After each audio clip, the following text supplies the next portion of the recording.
I just want to give these guys the props. These guys did all the work, just all the work that went into unveiling this car at Grand National in Pomona, all the hard work.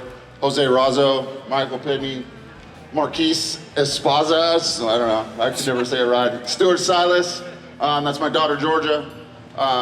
Just can't thank these guys and all the guys at the shop. Mix Paint, Sid Shavers, Sherms, Evod. There's so many people that had a hand in this. But first and foremost, Greg Heinrich. It's just really great to be there and see all the hard work put in by everyone into this. Thank you so much.